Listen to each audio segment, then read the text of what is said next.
अंत में दोस्तों आपसे एक सवाल भी हम पूछेंगे, इसको आप बताइएगा ज़रूर। यहाँ पे पहला सवाल ये है दोस्तों, ये प्रैक्टिस सेट है, हिंदी के 35 नंबर का दोस्तों सवाल पूछ रहा है ग्रामर का।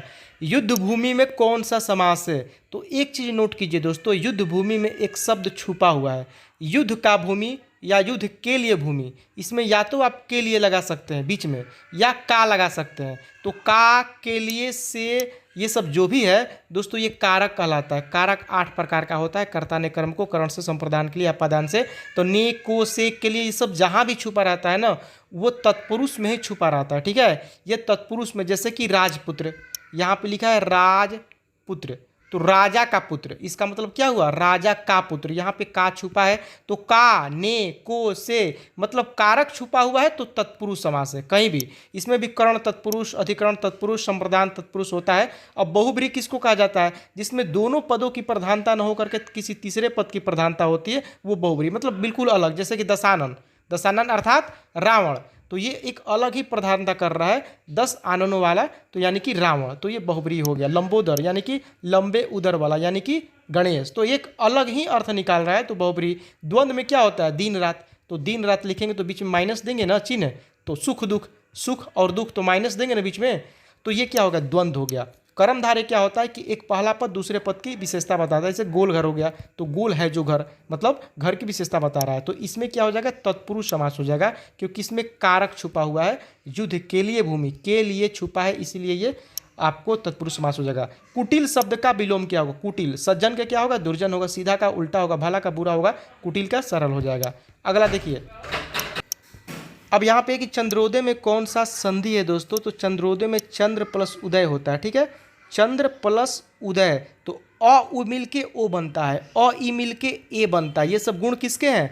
गुण संधि के हैं। जब इधर अ आ कुछ भी हो और इधर ई हो या उ हो, तो मिल करके ए या ओ बन जाता है, तो ये हो जाता है गुण संधि। दीर्घ संधि में क्या होता है कि समान स्वरों का मेल होता है। जैसे कि विद्या, धन, आलय, विद्यालय, तो विद्या में भी लास्ट में आ छुपा है, आलय में भी आ छुपा है, तो समान स्वर हो गया ना, तो समान स्वर हो गया, तो ये दीर्घ संधि हो गया। य में क्या होता है? अय निकल जाता है। तो ये सब दोस्तों आपको यहाँ पे हो जाएगा गुण संधि, चंद्र प्लस उदय। जैसे कि नर जोड़ इंद्र, नर जोड़ इंद्र हो जाएगा। इंद्र में देखिएगा इसमें ये नहीं रहता है, ठीक है, ये ईस वाला में रहता है। जैसे कि नरेश हो गया, तो नर जोड़ क्या हो जाएगा? ईस, ईस होगा, तो इस पे ये ऐसे दुर्घई वाला होगा, हर्षई नहीं दुर्घई होगा। लेकिन जितने भी ईस वाला होता है, भगवान वाला होता है, उसमें क्या होता है? दीर्घई हो जाता है। लेकिन नरेंद्र, सुरेंद्र, महेंद्र, इसमें कभी भी आप देखिएगा कहीं भी उठा करके, इसमें आपको दीर्घई नहीं रहता है। तो ये चीज़ आप नोटिस जरूर कीजिएगा, ये चीज़ बहुत लोग भूल जाते हैं। तो चंद्रोदय में क्या होगा? गुण संधि होगा, चंद्र प्लस उदय। अगला देखिए, यहाँ पे है कि जगन्नाथ में कौन सी संधि है? तो जगत प्लस नाथ, ये कैसे बनेगा? जगत प्लस नाथ, तो क्या है?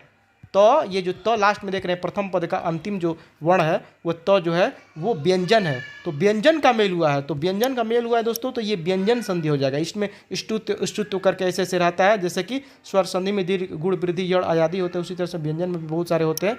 लेकिन फिलहाल इसको जान लीजिए कि ये जगत प्लस नाथ होता है, तो का द बन जाता है, तो ये आपको व्यंजन हो जाएगा। अब यहाँ पे देखिए अगला सवाल है कि इनमें से कौन उत्तम पुरुष है? प्रथम पुरुष, मध्यम पुरुष और उत्तम पुरुष। प्रथम पुरुष में क्या आता है? वह आता है जिसके बारे में बात किया जाता है। मध्यम पुरुष यानी कि तुम, और यहाँ पे उत्तम पुरुष यानी कि मैं। दोस्तों यहाँ पे ऑप्शन नंबर सी यहाँ पे बिल्कुल राइट हो जाएगा। और यहाँ पे अगला सवाल है कि महात्मा में कौन सा समास है? महान है जो आत्मा, यानी कि आत्मा का विशेषता बता रहा है। पीला है जो अंबर, ऐसे करके, तो महान है जो आत्मा, ये क्या कर रहा है? विशेषता बता रहा है। यानी कि कर्मधारय समास में क्या करता है? प्रथम पद दूसरे पद की विशेषता बताता है। गोल है जो घर, गोल घर, ऐसे होता है ना, तो ये क्या हो गया? कर्मधारय समास में आपको आ जाता है। अब आगे देखिए, बहुब्रीहि तो हमने बता दिया। अव्ययी भाव में क्या होता है कि यथा, आ, अनुप्रति, ये सब लगा रहता है। जैसे यथाशक्ति, यथाशक्ति में अव्ययी भाव समास है। तत्पुरुष हो गया जिसमें कारक लगा रहता है, यहाँ पे कर्मधारय हो जाएगा। महान है जो आत्मा, यानी कि आत्मा की विशेषता। छह किस प्रकार की संधि है? तो दोस्तों छह जो होता है ये संयुक्त होता है। ठीक है, ये क्या होता है? संयुक्त होता है। इसमें दो वर्णों को मिला करके बना होता है। छ, त्र, ज्ञान, श्र, ये सब संयुक्त वर्ण है। और उष्म स्वर, जो उष्म होता है, जिसमें से मतलब बोलने में थोड़ा सा गर्म हवा निकलता है, जैसे कि तालाबी स, मूर्धन्य स, दांती स, ये सब उष्म हो गया वर्ण। और यहाँ पर हस्व और दीर्घ लिखा है, तो हस्व वर्ण हो गया, जैसे कि आपको अ हो गया, ई हो गया, ये सब हस्व है। और जब आ हो जाता है, आ को बोलने में थोड़ा समय लगता है ना, तो दीर्घ हो जाता है, बड़ा हो गया।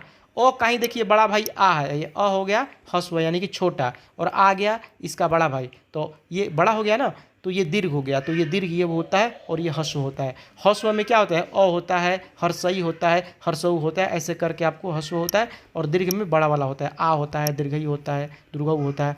घ का उच्चारण स्थान क्या होता है, इसका फॉर्मूला होता है कु विसर्जन या नाम कंठ इचु जसा नाम तालु ऋतु लसा नाम दंता उपपद या नाम अष्टो दे तो कंठ तालु तो कंठोष्टम, ऐसे करके इसका फॉर्मूला होता है। तो घ का उच्चारण स्थान और कु विसर्जन या नाम कंठ, यानी कि अ क वर्ण ह ये सब क्या होता है, कंठ से होता है। तो क वर्ण में यानी कि क ख ग घ अंग, ये पूरा का पूरा क्या होता है, आपको कंठ से उसका उच्चारण होता है। अ क ख ग घ पूरा, और ह और विसर्ग ये सब क्या होता है, कंठ इसका उच्चारण होता है। इचु जैसा नाम तालु, यानी कि च छ ज झ य और तलाबी स ये सब तालु से होता है। दंत से ऋतु लसा नाम दंत, यानी कि तथ तथ ये सब दंत से होता है। ऋतु लसा नाम मूर्धा, यानी कि र ट ठ ठ ये सब मूर्धा से होता है। कहिएगा तो डिटेल से इस पर वीडियो अलग से भी बना देंगे हम। साधु शब्द का बहुवचन क्या होता है, देखिए साधु का जो बहुवचन होता है ना, वो साधु ही होता है, ठीक है, ये साधु ही हो जाएगा। जैसे कि कुछ कुछ ऐसा भी होता है जिसका बहुवचन नहीं बदलता, जैसे कि बैग हो गया। अब बैग है तो आप नहीं कहेंगे बहुत सारे बैगे हैं, बैगे हम बहुत सारे बैगे लेकर के जा रहे हैं, ऐसा कोई नहीं बोलता है। एक बैग हो, दो बैग हो, चार बैग हो, उसको बैग ही बोला जाता है कि इतने सारे बैग यहाँ पे। ऐ नहीं कि 10 बैग हैं तो हम बोलेंगे कि यहाँ पे इतने 10 बैगे हैं, ऐसा नहीं। तो बैग हो गया या साधु हो गया, ये सब बहुवचन इसका वही रहता है जो दिया गया है। तो सवाल तो हम नहीं पूछ पाए दोस्तों, लेकिन एक सवाल जाते जाते जरूर पूछेंगे आपसे, यहाँ पे दिया नहीं गया है कि मूल स्वरों की संख्या हिंदी व्याकरण के अनुसार कितनी होती है। ऑप्शन है 9, 11, 13।